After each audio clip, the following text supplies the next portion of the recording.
Well, welcome, and thanks for joining us in this snowy morning.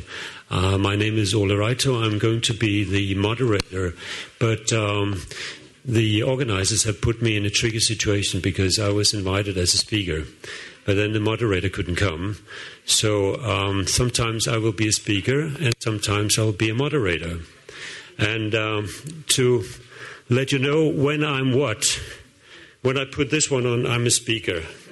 I will not speak with it, but then you know the different role. I don't know how I'm going to interview myself, but we'll see about that. But I'd like to welcome to the panel Soraya Begum and Christine Merkel. We are still waiting for Salif from Burkina Faso. Please come to the stage. And it's always wonderful with conferences because you sit in the evening and you try to plan the session. You know, how are we going to deal with this issue? Cultural governance, the cultural diversity and implementation and all these kind of things. But we'll try, and we want you to interact with us. And then we decided that Salif should start. So... But at least I know what he's going to talk about. So if he doesn't come here, I will put a different hat on and try to be Salif. And we'll see how that works out. As my fellow moderators said yesterday, you can all read. So you have probably already read a little bit about the panel today. But the interesting point is here that we now have some of the people who are working in the machine room, if we could call it that, on cultural politics. I think we all want to see the artistic performances, and I know definitely from my experiences, I come from Denmark, and whenever I talk with artists about cultural policies, it's sort of, what time is it? It's not a very fancy thing to talk about, unless it's about money. Yes, can I get more money? I'm interested. And when I don't have any money, then I'm also interested. But between these two roads, it's something that is basically discussed between bureaucrats, civil servants, and whatnot. So here we have a panel which can actually explain a little bit to us what that means. And Bangladesh was actually one of the first countries to ratify the Convention on Cultural Diversity. Let me just see by hands, how many of you have read that convention, all the paragraphs? 1, 2, 3, 4. Oh, that's almost 8%. So that's good, because then we won't get into details about Article 7, third sentence. Do you remember what that is, by the way? I don't. But the general idea about the Convention on Cultural Diversity is that it promotes the diversity of expressions. There are a lot of misunderstandings about what the Convention is about. And you will find a lot of groups who say the Convention is about this, and another group say the Convention is about that. In some European countries, they seem to believe that it's only about immigrants. And someone like me thinks it's a lot about visa issues, about establishing cultural structures, making developing countries stronger, because culture is also a product. And just to give an image of that, the World Bank several years ago conducted studies in Africa and realized that there was a lot of potential for establishing cultural industries, especially in the music. And this was the days when world music still was a big thing in Europe. So there was a potential market for it. And the World Bank suggested to several governments, including Ghana, including South Africa, that they would give them loans on very good conditions if they invested in the cultural industries. Not many of the countries were really interested. There was not really the thing on the radar. So on one level, we have these nice papers about the importance of culture as a locomotive or part of development and all this. So these are some of the issues that we're going to discuss today. And Soraya, I wonder why did your country decide to ratify the convention, what is the convention good for? It should be open.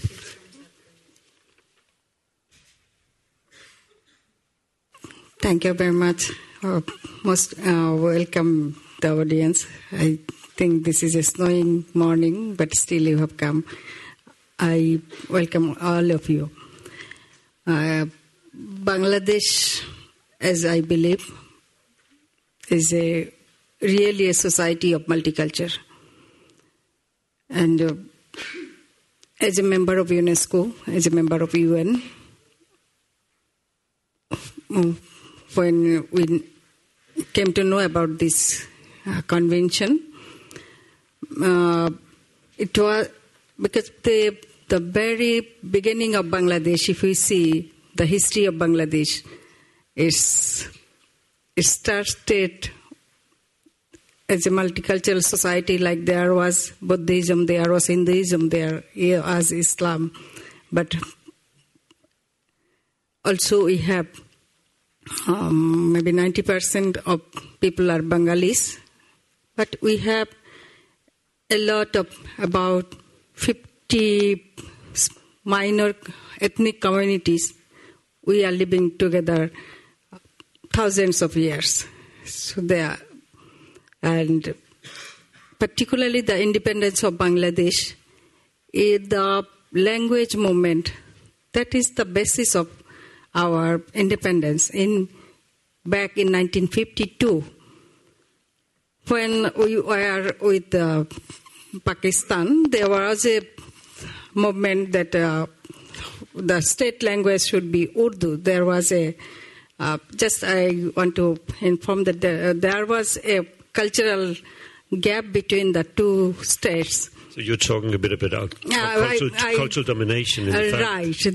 So we started our independence movement back in 1952 when our people have given life for their language. That is the mother tongue, mother language of. And UNESCO has ratified, you might know that the 21st February is the Mother Language Day all over the world.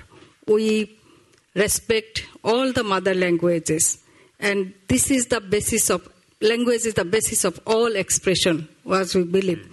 That's why I think we were one of the few countries who ratified first, because we want to respect the spirit of this convention. That is why Bangladesh was one of the... So language was one of the main issues, and that's, I think, illustrates a little bit the complexity of why certain countries would join the convention. In Europe, for many years before the convention, I mean, it was a process from the late 90s discussions. There were various networks of ministers of cultures and INCD and coalitions who promoted the idea of the convention. But for Europe, the real big decision came because it was an issue of trade. The U.S. promoted the idea that culture should be regulated with the trade regulations under the WTO. And under the WTO, you are not really allowed to subsidize certain industries. So had the U.S., and when I'm saying U.S., we're talking about Hollywood, because that's the big industry here. Hollywood producers, especially with President Jack Valenti, was part of the negotiations in WTO regulating trade. And they said, we cannot accept these subsidies to the European film industry. Now, when the European Commission realized that that might be the end of European film industry, and we also talk about languages here, they started really understanding what the convention also could be used for. So by removing the audiovisual sector from the trade regulations and allowing the countries to make subsidies to their arts productions, suddenly we were allowed to do what we're doing now, which somehow secured film industries and many artistic expressions, because you are allowed in this way to discriminate. So actually, the convention has that discrimination passes in it, which means also that if your public libraries only subsidize your national writers as compensation, you're even allowed to do that. So there are many levels of that, and unfortunately many politicians didn't understand that. So there was a lot of resistance in many European countries against this. I was discussing this with the Conservative Minister of Culture in Denmark, and he had an idea that, well, this idea of this convention was almost a communist idea. But when the Commission told him that it was something else, he was in for it. So language was one thing, but in the practicalities in your ministry, because you have a very long experience working in various ministries, how are you going to implement this convention? Thank you again for the question. As I already said, that we have multicultural society, and also we have ethnic communities who are about 50 minor communities. So to implement, or with the spirit of this convention, government has already enacted a law for to protect the minority communities' language, their literature, their culture, and all other aspects of life. So that 2010 we have enacted a law on that. And also the government has adopted, or they have, we have right to information law also we have enacted last year. So we really government is trying to get all the expression open, so that from that way we can give opportunity of all the people of our country. So the same. And is that what you would call cultural governance? Yes, this is a part of governance, because when you want to govern, it is not regulate. It is to give or to facilitate somebody to express their inner minds, so that we can really go into the deep what is needed for this. Even I can say there are only 12 families. I heard that there is only a 12 families community in our country.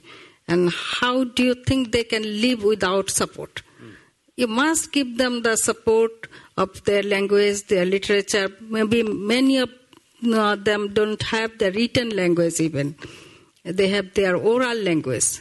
But we respect, as our history starts with respecting mother languages, we respect their languages, their culture, and we want to support this sort of every culture, every society, and every small communities. Frequently you see these arguments, well, there are problems of malaria, diseases, cholera, whatnot. Why should you spend money on culture? Do you get that discussions in amongst the politicians in Bangladesh? We certainly get it here sometimes.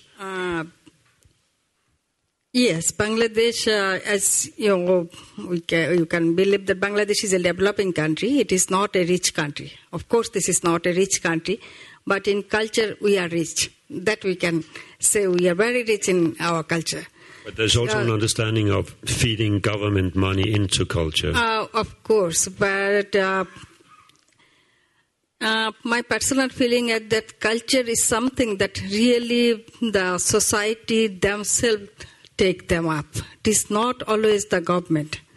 The small societies, the cultural activists, other small communities, they take the pride of giving priorities in their culture.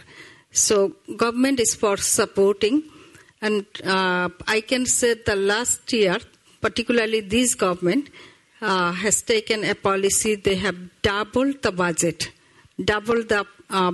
of development budget, when we were able to implement 33 projects last year. So it is particularly the budget of other ministries, in the hardware ministries, particularly education, health, and communication. They have more demand, but although there is a demand, still government has tried to double the budget of our country. That is the spirit. So I can say this one good issue of ours. One of the topics here is, of course, sustainability. It's development, and that should be a progress. And now we started this morning with about 8% knowing about the convention. Now we have 100% who knows about the convention. And then of course, that's another thing. But any reflections or comments so far from one of you? What we've heard or something you said, well, why don't they talk about this? This is much more important. Don't be so sleepy this morning. I mean, what do you think? I was up 7. Just pretend. Yes, please. I want to support very much your opinion about language, as it's affordable to be diverse and to keep that diversity up. And for me, one question or one thought came... well, let me just ask, why is language important? I think you reflect your whole life in language as a human being, and the whole conception of reality is language based, in my opinion.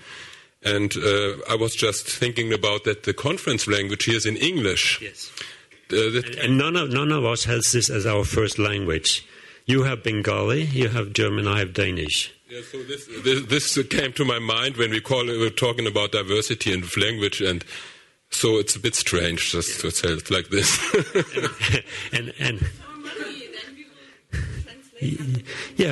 But it's also like sitting with headphones for 3 hours is tough.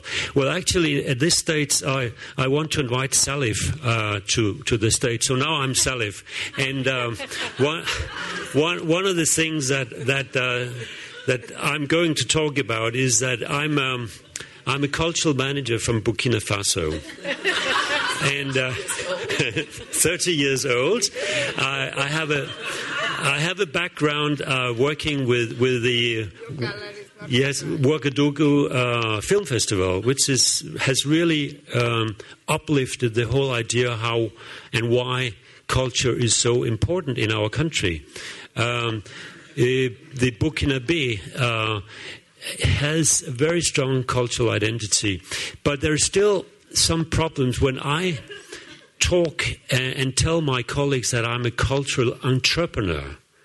They look at me and say, entrepreneur, they're building roads. They have no concept about that you can actually make a living of organizing festivals or cultural events. So one of the problems I face as a cultural entrepreneur is that people ask me to do all these things, organize this and that, but they want me to do it for free. And I have to tell them every time that, but this is my work. It's a job. So it's in many ways, it's not unlike the situation of many artists, where, sometimes politicians or organizations say, well, can you come and sing 2 songs? It's so easy. Yeah, but I have a house, I have my family and whatnot. But one of the things that changed my mindset was that for a period I had an internship in the Ministry of Cultural Affairs in Burkina Faso. And that really made me understand how the civil servants understand the landscape. And it has actually, and at the moment I'm in Germany studying cultural management when I'm not sleeping in my hotel.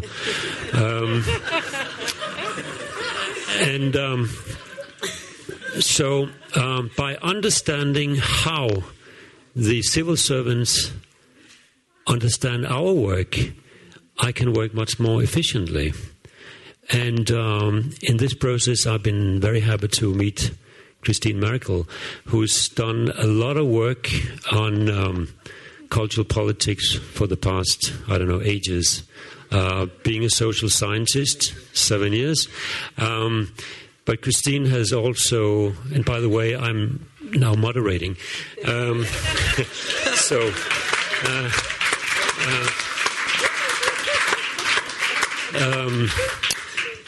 But Christine, you have really been one of the key persons in Germany promoting the idea of the cultural convention. Why is it important to you? Well, the fascinating thing is what we are addressing with this plenary, what role for cultural governance, that somehow we are talking about the invisible. Tonight, Berlinale will be opened. Berlinale has a history of 60 years, so it started even before there was a word like cultural governance. But what is extremely important to understand, as it is in ecology, what is the hidden reality behind such a fantastic and globally important place and production place like Berlinale.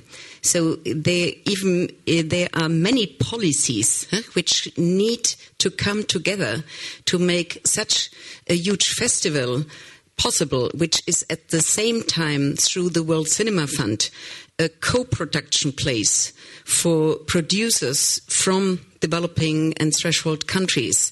It has developed the talent campus, so it's also a place investing in people, investing in talent, and all these is possible because there are many streams of monies coming through foreign affairs, coming through the cultural budget, coming from private sponsors.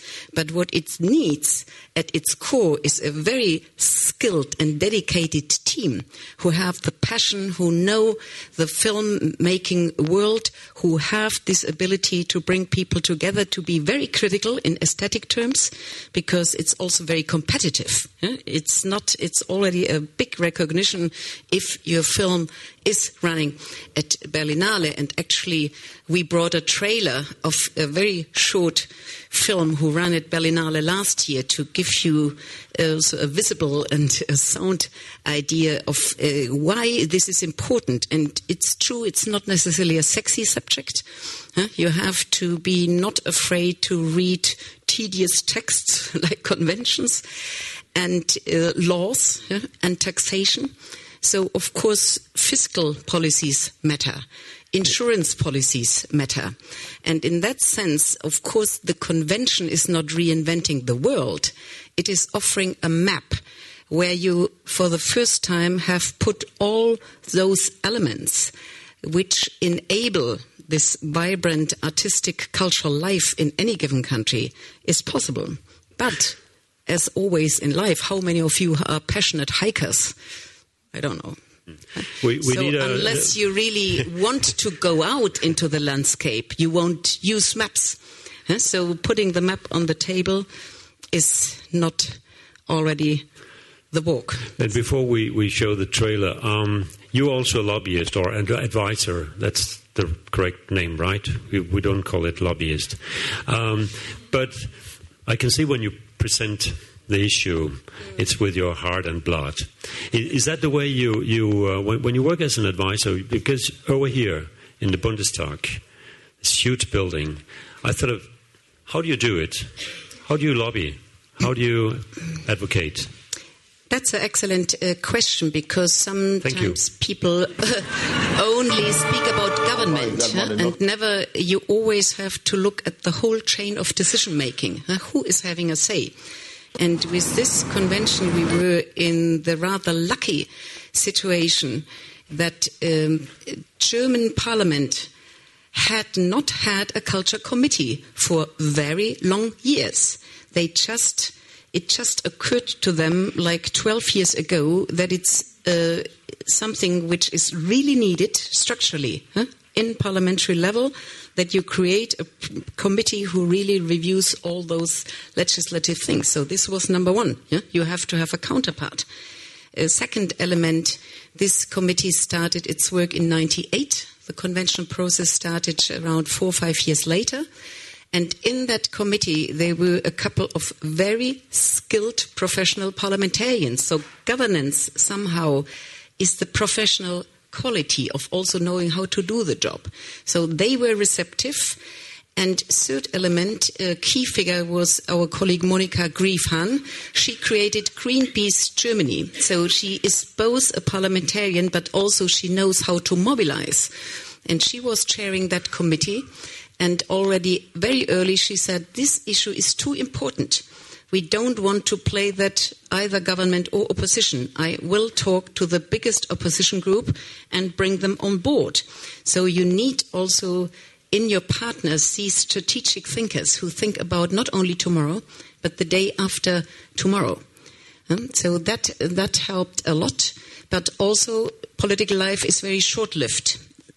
For instance, now we have many new parliamentarians who probably have never heard about this story. So a little bit role like us in the German Commission and the many colleagues who I see in the room who work with us in this Coalition for Cultural Diversity, we are also the memory. And we are the ones who also invite new people. Which is quite unusual because in many countries the UNESCO Commission is basically one person in a ministry who doesn't really know what he or she is doing. So the German situation is very, very special. But you can also see, if you look at it from the outside perspective, that it has been very efficient, that the German UNESCO Commission has really been able to influence a lot of discussions here. Now, if you're confused, we don't have another speaker here. This is not Salif. But this is our great engineer who's making all this work. And in case you've forgotten, you are on live television all over the world. Behind you, we have a camera lady, which ensures that in the villages in the Amazonas, they're now watching you. So be alert. This is a time to say hello, Mama. We'll just see this short thing.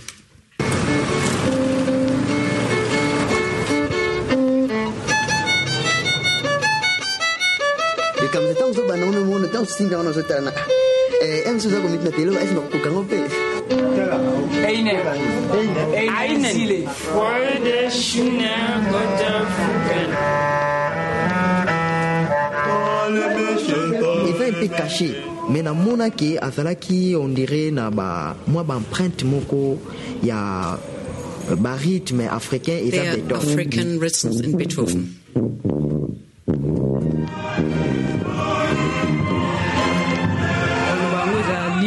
La 9e symphonie est une de la joie.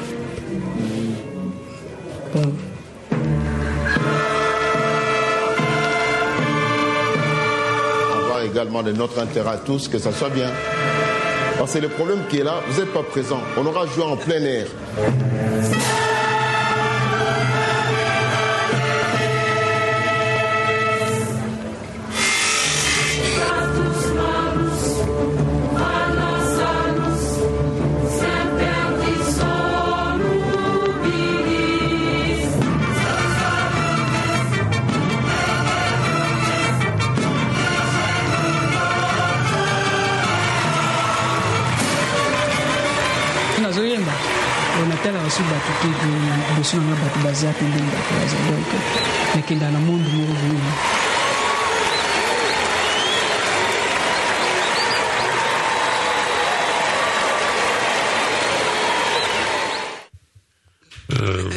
When I sing, I'm in a completely different world, she says. Absolutely.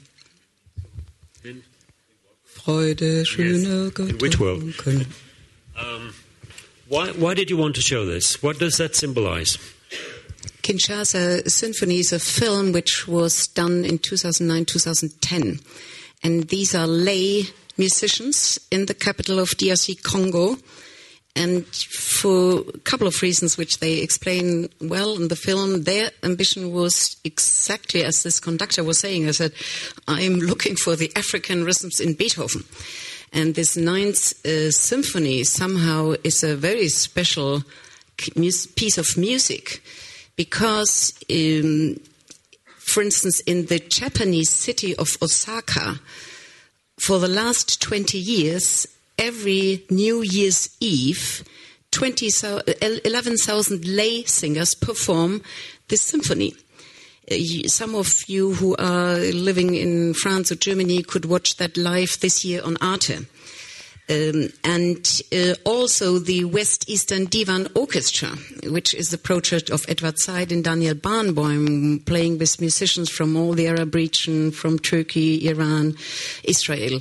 They will release in 3 months from now a complete recording of all 9 symphonies. So I wondered regarding culture policy, had there been impact studies in 1810, 1820, when these music pieces were composed, had Beethoven had to ask questions by funders, asking him, please show us the impact. What would have been the design of the evaluation study? So this was a question I just wanted to bring. At least we can say that it's been quite sustainable, his symphonies. But you know what? Preparing for here, I understood that why do Japanese people know the symphony? It was German prisoners of war who performed that for the first time in 1918. So life is contradiction in times of But cholera. Beethoven also understood the industry as such, didn't he? He knew that he had a good manager, right?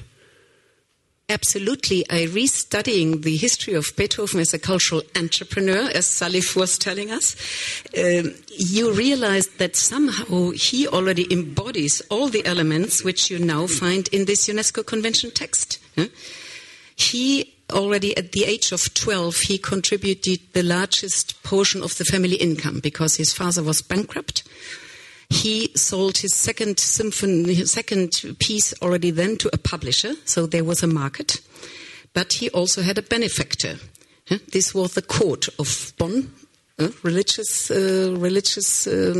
hierarchy. But these people, they sent him abroad to study. So capacity building was part of it. International cooperation was part of it. And he also had a very strategic eye for markets. His brother stepped in as a manager, so this was Beethoven Family Incorporated business. And he also would be at the peak of his celebrity. He would be very successful in negotiating. He would have like 6, 7 offers. There were moments he could almost dictate the price. So he's behind this, that every time a singer makes a contract, he needs 6 lawyers. Well, that's Beethoven's fault. There also was, what is very important for any artists is how can you use the intellectual property rights. When you see these pieces, normally they had a dedication on top. And they were dedicated to the person who was paying for the production. That gave them the right to use the work for 6 months. And after that, the producer could exploit. So there's much more behind, and my plea would be, let's tell the full story. Beethoven is like an icon of classical culture, but very rarely you see this hidden part of the iceberg. He also decided at a certain time to become a producer. He would rent music halls in Vienna, put up his own production. He was also acting as a soloist, a perfect piano player, and a conductor. So he was like a multi-capacity, multi-purpose, one-man business in that sense. Last night we heard the speech, What After the Next Revolution? He was 19 when the French Revolution happened. As a result, his lifetime contract with the Bonn court became void because these church structures disappeared as a result of the revolution. But he was lucky enough that there were already emerging markets. So he could go to Vienna and sell his skills elsewhere. And he also was checking markets. He wanted to go to London. The 9th Symphony was commissioned by the British Philharmonic Society. That was the first impulse to get this piece done.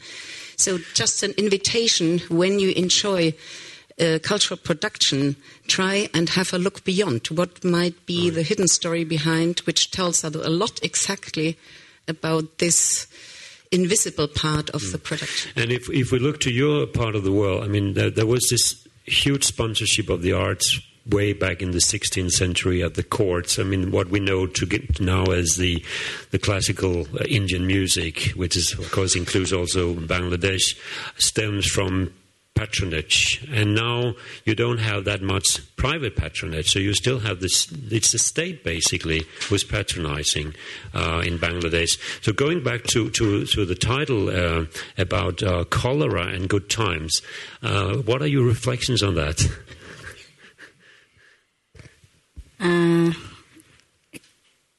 The disease cholera really still a very dangerous disease in Bangladesh. But I am very confident that in Bangladesh we have ICDDRB, that is International Cholera Research Center there, and the doctors has found out very simple solution for cholera. That is, there were thousands of people who were dying before, but now I don't know whether you know the solution of cholera. This is only you pick a glass of water with a pinch of salt and sugar, and you give. This is a homegrown. Anybody can give it to the child or who had got cholera, and this is very homegrown and very simple solution. Doctors has found out after many years of research, and also the thick water from the rice. That is the solution. So I think the title here that whether we should cholera should be treated or culture should be in the budget. For the cultural side, I think there should be something which is very homegrown, very simple solution. It is not that only pouring money from other countries will give you a very good culture. That is not the case in case of culture. It's not making a building or making a roads or something like that. So state is a facilitator. It is not you cannot ask somebody to write a novel. You cannot, unless he has something in his own self. Really, government cannot do it, or any pouring money from outside, it cannot help. But it can really facilitate. You need some infrastructure. You need some basic ideas or basic things that can help the artists, that help the novelists or musicians or others to perform, to make their own livelihood side by side your cultural activities. That's what. But in case of cholera, of course, there should be money given for cholera, but you should not keep away from the cultural side also. I think both is important, and for culture you must find something like oral saline that we could give to the cholera to protection of our culture. That is there. I'll now give the word to our third speaker. He is a program manager at an organization called Free Muse, working for freedom of musical expression, a sister organization to International PEN. And one of his side interests has been the convention. So now I'm myself. I'll put it off. Just so you know that now I'm myself, not the moderator. Can we have the image up? Right. Because one of the things in the convention is that it's actually very clear about the importance of freedom of expression, which is sort of my field. And I'll have my 5 minutes now. And it's often forgotten that the whole basic for the convention is that unless there is complete right to freedom of expression, how can the arts actually develop? And it's a huge problem in many of the countries who actually ratified the convention, that there are enormous violations of freedom of speech, not only for the media, but also for the artists, whether it's being filmmakers or whether it's musicians and whatnot. Not only are a lot of artists being persecuted, they also lack transparency in legislation. A lot of countries don't have transparency in censorship legislation.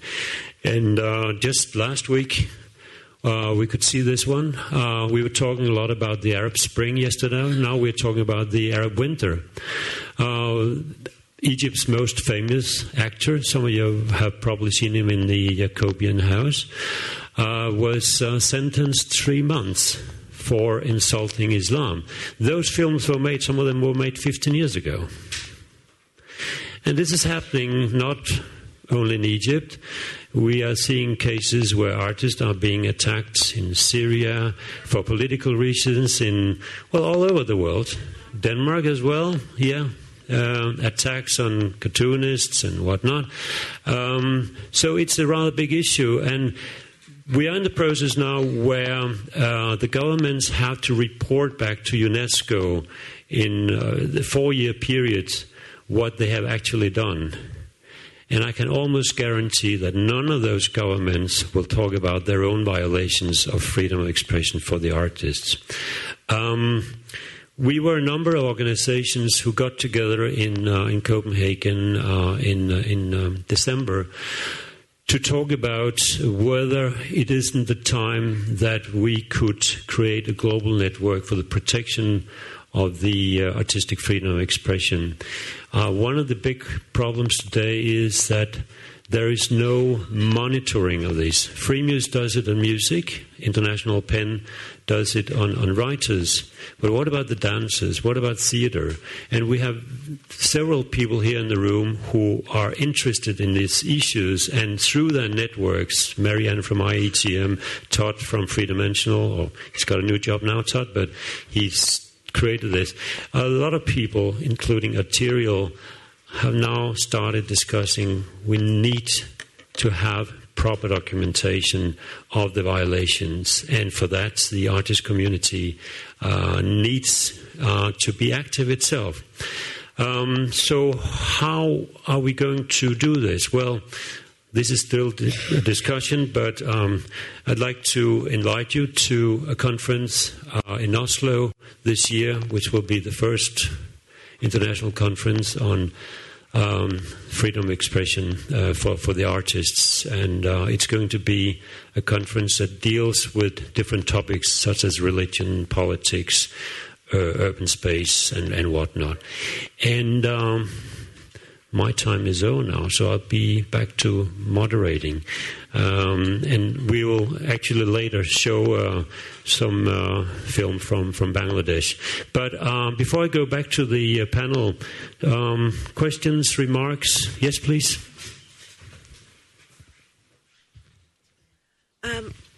I haven't seen Kinshasa Symphony myself. I don't know if I would actually choose to see it after I have seen this trailer. I mean, Kinshasa was a city that has been the property of a Belgian colonizer. And bringing Beethoven to Kinshasa is, for me, slightly problematic, as I think it has this quite, I think, explicit connotation of bringing civilization, Western civilization, to Kinshasa. I don't know in how far that is reflected in the film, but my first impression is, what is that all about, you know?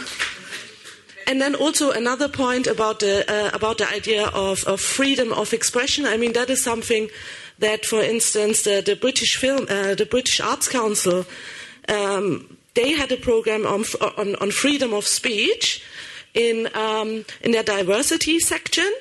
And that seems like as if freedom of speech would be an issue of particular people and not others, as if freedom of speech would be something that Europe or Western countries have solved as such. And I would challenge that. I mean, it's a longer discussion. But like to mark the other as the one who cannot speak or who cannot freely express oneself is a highly problematic notion, I think. Can I ask you one thing? Do you think that freedom of speech is a universal right, or is it a particular European right?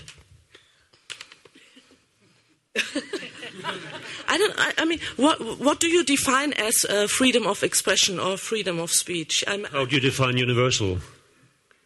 Does everyone in this room, are we part of a universal group of people?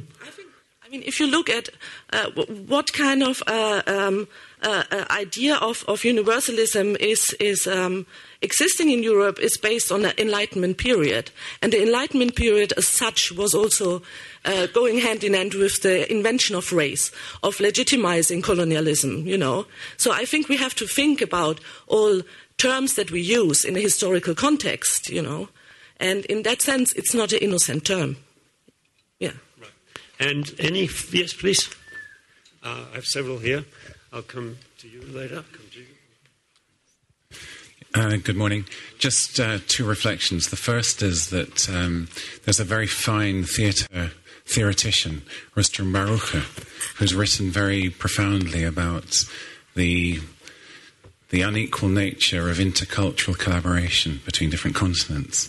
And I think it touches directly this question that you've mentioned. And he's writing from an Indian perspective about Peter Brook, about Grotowski, about very fine European practitioners who have a kind of intercultural blindness that disables them in terms of collaboration. I think he writes importantly in a way that the 21st century can learn from. And in relation to the Amazon, I mean the villages of the Amazon, there are artists being assassinated at the moment, arts educators being assassinated, not so much only for defending human rights, but planetary needs. That's to say, the sustainability of the planet. And our need to breathe and, you know, our need for equilibrium in ecological but also in transcultural terms. So I think those are kind of really important questions. And the last point, I think the industrialization of creativity is a concern for us. That's to say, the mining of creativity in order to sustain existing models or paradigms. And in our situation in the Amazon, we have important popular cultural initiatives recovering indigenous and African cultures as a platform for social transformation, which the huge mining giants are trying to fund, and in collaboration with the Brazilian government.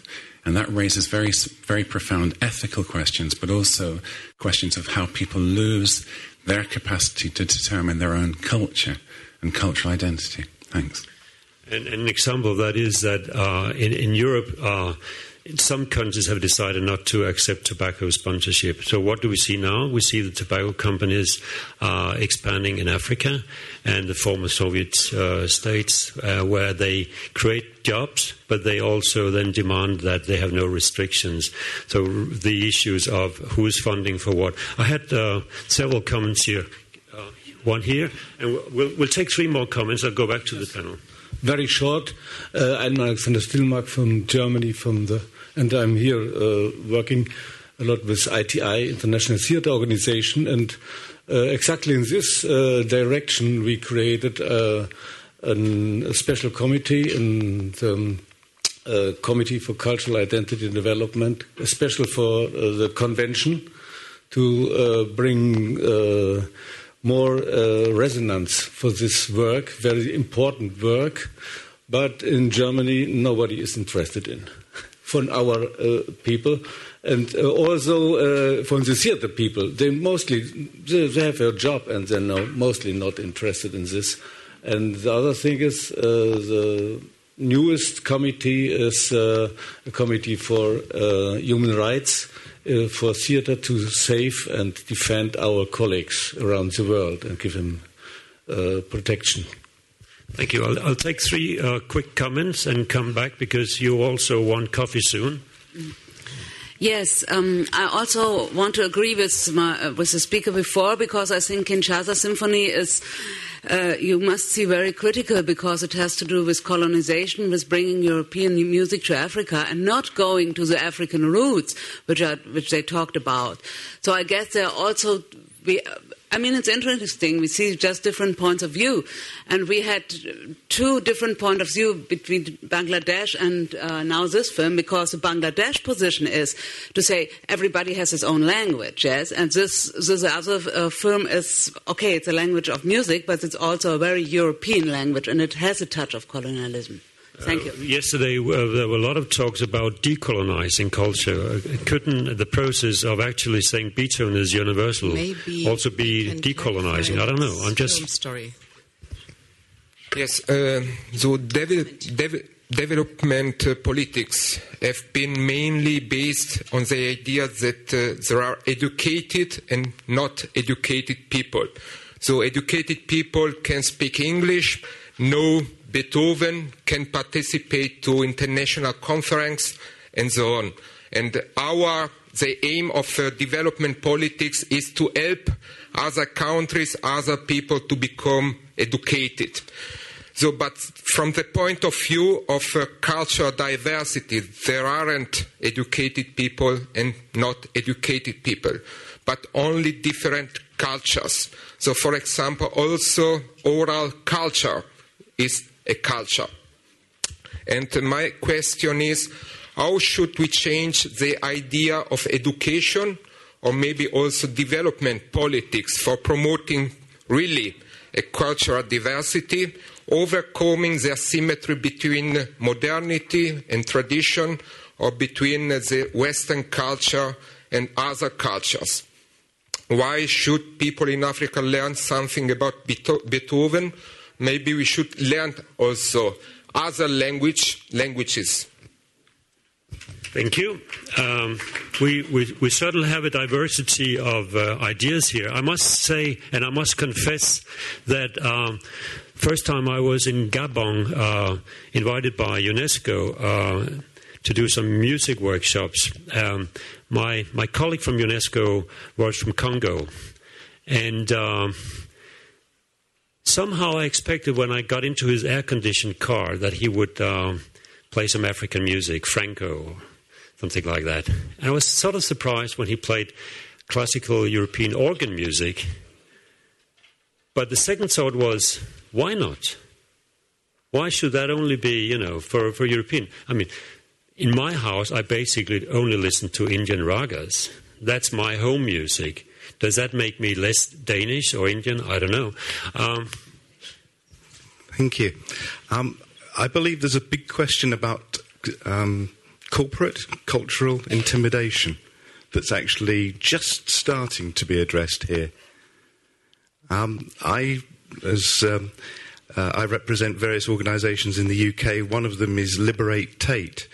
Many of the large galleries, museums, opera houses, music venues in the UK are actually being taken over by British Petroleum.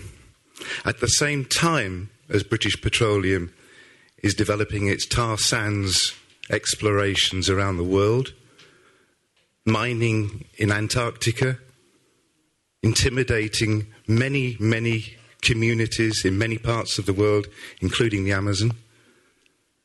This is something that really needs to be talked about. And before I give the word to Christine, because I think you've had a lot of opportunity to hear reflections here, let me come with a good story, nice story, on funding. In my daily work, it's a constant fight, actually, to get funding to promote freedom of expression, whatever that is. But when I work with my Turkish colleagues who are imprisoned in Turkey because they are Kurdish and they try to protect their own language, they are not talking about that they don't have the same rights as I have. Now, for 4 years, I've personally been working on a case in Cameroon. Lapiro de Mambanga wrote a song, Constitution Constipé. The song was about, hey, you old, fat, tired guy, step down. Because the President, Paul Biya, wanted another period. And he changed the Constitution. Lapiro wrote a song about that. He got imprisoned. 3 years. So what can you do? You try to make campaigns. You advocate. But where do you get the money from? You do it from networks. You work with other networks all over the world who don't care whether they are living in India or Turkey. It's a colleague. He's in danger. We have to support him. Now, we wanted to put this as a principal case to the UN because the UN has a system, a commission on arbitrary detention. But to run a case in the UN, you need a lot of lawyers, international lawyers, because you have to go through all the court documents, and there are hundreds of pages. We could do that. We could get the documents. But we don't have money to do this legal work. But out there you will find pro bono legal companies who say, apart from what we're doing and earning a good deal of money, we also want to get involved in protection of freedom of speech. So a law company put in 5 international lawyers in this case, put it in front of the UN, and it's been a process for a year and a half. I don't know how many hours they spent, but I would assume we're talking about maybe 200,000 euro or more as a pro bono gift to this case.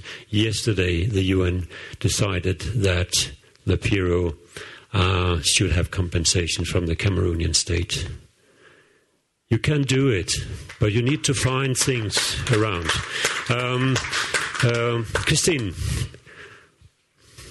Beethoven in Congo.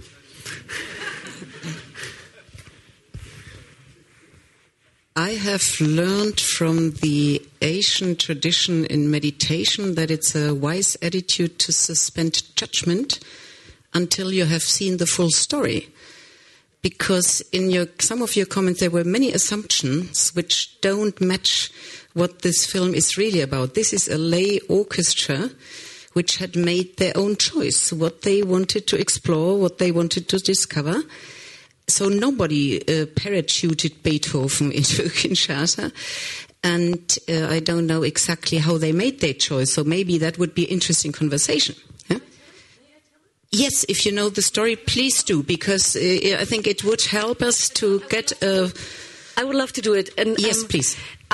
One can see the film critically, I think, if you see the full page from the filmmaker's side. Nevertheless, I think it's a very important film. Why?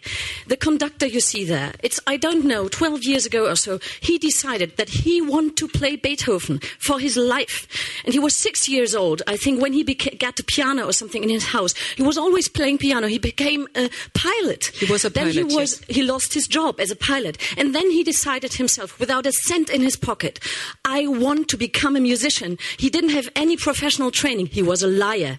So he put it all on his shoulders himself, and he lived for Beethoven. And what I think personally, and I'm emotionally moved when I say it, I think Beethoven, besides being a manager, yes, in this century, an incredible man with great relationships, he wanted to talk and write and make music about freedom. So Beethoven, for me at least, it's unimaginable without the freedom thinking in it. And therefore, we talk about him today as music of freedom. And maybe this is why this guy in Kinshasa chose for him. He started with 6 musicians. Now there are, I don't know, 80, I think, something in the orchestra. Plus and the choir. Hundreds of people. They travel. They sell eggs in the morning at 4 o'clock on the market. They are single mothers. They don't have a house. They travel 4 hours a day to go to the music rehearsal. And they go back, and they do it 3 times a week. They are almost starving. They are fighting for their lives. But the music is a means, and it is Beethoven. Therefore, I just want to add this. It's not a means of colonization. It's decolonizing, because it's like self-empowerment through Beethoven, which they chose themselves. I just wanted to add that. I'm very sorry. And one last sentence, because I'm a filmmaker, and at the Deutsche Filmakademie, we just set up a department, Filmmakers in Prison, it's called. It will be called Filmmakers for Freedom, maybe. We are still negotiating. If anybody, we are working together with Human Rights Watch, with Amnesty International, and so on. If anybody of you, be it in Burma or anywhere else in the world, resonates or hears something about filmmakers or dramaturgs or anything, players who are in danger, please let us know. It's deutsche-filmakademie.de. Please let us know. We need your information, because we can only be strong if you're participating. Thank you. Thanks. This was extremely helpful. We are obviously here to disagree. That's the whole idea of a conference, to get these different ideas. And I think we had a lot of examples of that yesterday. I mean, I was very happy listening last night to someone with an Indian background telling me about the European history. And somehow this is the nucleus of some of the conflicts of the convention. Because there is this misunderstanding, as I said, in some countries, that diversity means living side by side. What I would call cultural apartheid. Is that what we mean with it? No. The convention is about diversity of expressions. Not about someone who comes from some country sits here and and sort of get confined into their own cultural. I mean, I don't want to be a Dane always when I'm out there. We forgive you for that, Ole. Sorry. So for me, one of the key articles in this convention is really that people have the right to make their own choice. Whether we then agree with this choice, and who knows what this group will decide tomorrow, I don't know. We will find out. So this just because I think we have to wind up. But the second, your filmmaker in prison keynote gave me a good catchword for the second element I wanted to share. We are meeting in the premises of a Heinrich-Böll Foundation. Heinrich Böll, as the writer and also a very publicly committed person, thinker, fighter for democracy and for new thinking in many respects. When he was president of PEN International, he created the Writers in Prison Committee exactly for that reason. So he also, except of being an exceptional writer, he was in active solidarity with writers in Iran, with Václav Havel, with Russia, with South Africa. And of course, this never excludes our own countries, because otherwise it wouldn't be credible. If you just look what is happening in other parts of the world without asking the same question yourself, you are doomed to not to do a successful job. So these were the comment I wanted. And before we end up with showing some images from Bangladesh, you wanted to tell about another conference as well. Yes. Yeah. Bangladesh, with the spirit of this convention, we will be going to be organizing a conference on 9 to 11 May.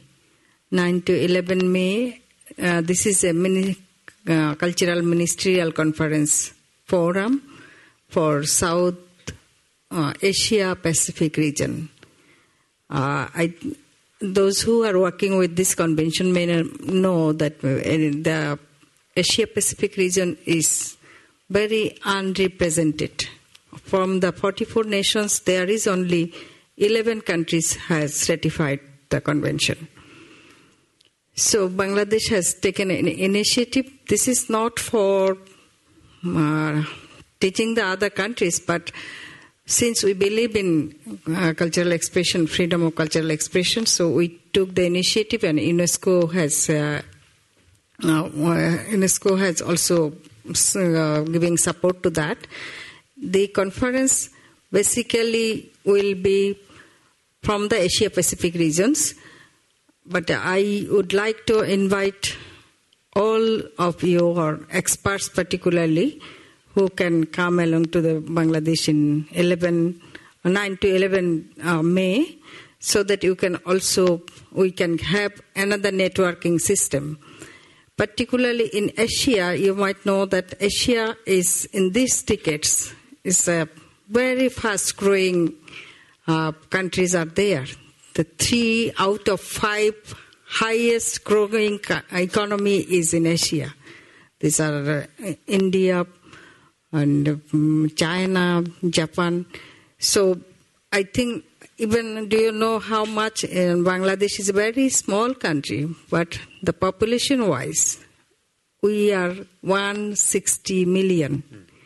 So if we can connect all the Asia-Pacific region with this with the spirit of the conference, we believe that at least because of the globalization or for the economic crisis in the Europe, we might not get so much of money or monetary pouring in the cultural sector or any other sector. Maybe if we can connect the Asian Pacific countries, we can help ourselves to connect ourselves, and we learn from each other, we communicate to each other and see how other countries are protecting, other countries are giving their freedom of expression. So that I really call upon you, if you are free, or you keep if you can put in your calendar that 9 to 11 May, there will be another conference in Bangladesh. So you are most welcome. And you be our guest. We will be giving all the local hospitalities to you. Thank you very much, and I'd like to thank the panel and this very lively audience you have, considering the early time of the day. And we already got an indication of the future. Look for your new funders in Asia, and let's see how their development policy for Europe will be implemented. We'll finish with a couple of minutes from Bangladesh to get the image of the country. Thank you very much.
Bangladesh, the land of green pasture on the alluvial Gangetic Delta.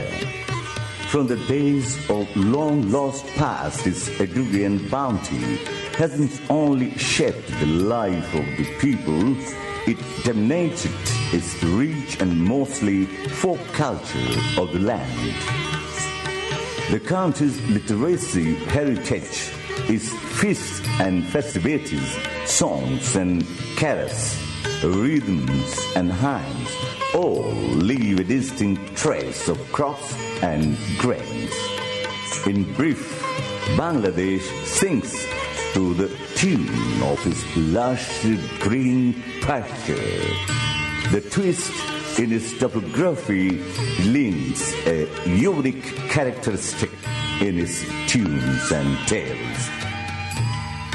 Strewn all across this alluvial plains so close to nature. নদীর একুল ভাঙে Hochul গড়ে এই তো নদীর খেলা. Bao is beyond a cluster of folk songs. It's a completely different school of belief, a belief in the combination of body and soul towards the ultimate truth. It's better a fusion of ancient Shahogia and Sufi concepts rooted deep in the inherent secular humanism of Bangladesh.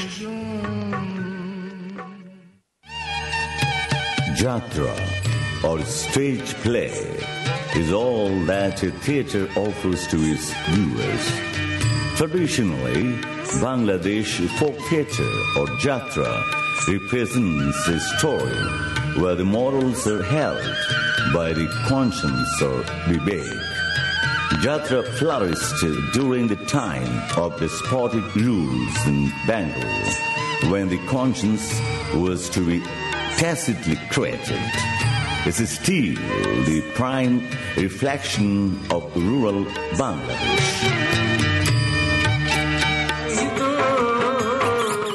Dolls are not titles, still dolls are played with string at top.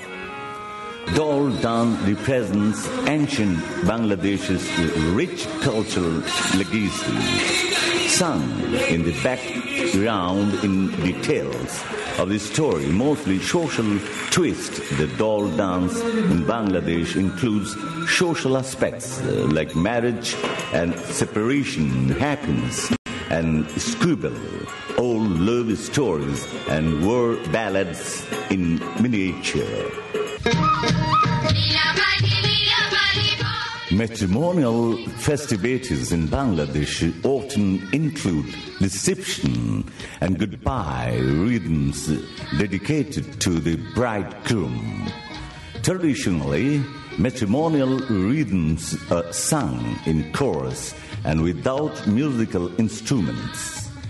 These lanes in certain outback areas of rural Bangladesh help determine the cultural heights of the newly wed.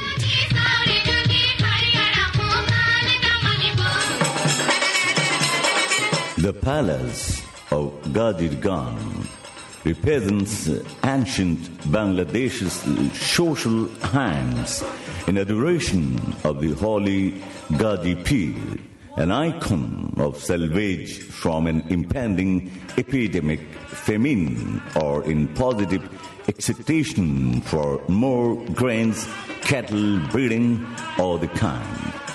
Quicker tempo and physical acrobatics characterized the Gajir Pala more of a community enhancement than a devotional deity. Secular in his spirit and devotion, in his spirituality characterize a Manik Pir's song in rural Bangladesh like other devotional deities. Manik Pir's devotion is in anticipation of relief from an impending disaster.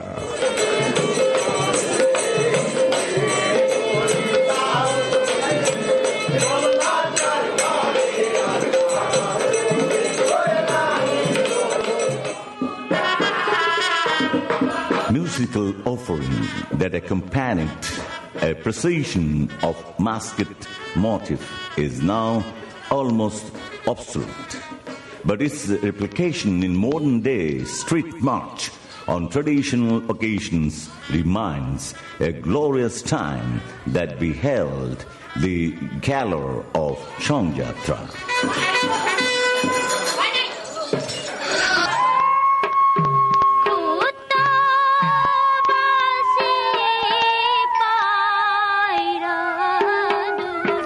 Governed mostly by tribal culture, these unique offerings represent the Manipuri tradition of worshipping and celebration of the greatness of nature.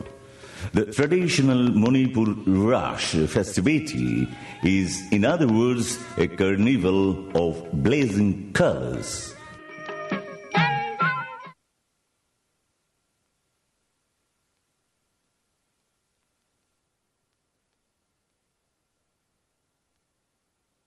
How the rest of the day is being organized, because obviously we were a little bit delayed this morning, but I hope that is sorted out. Thank you.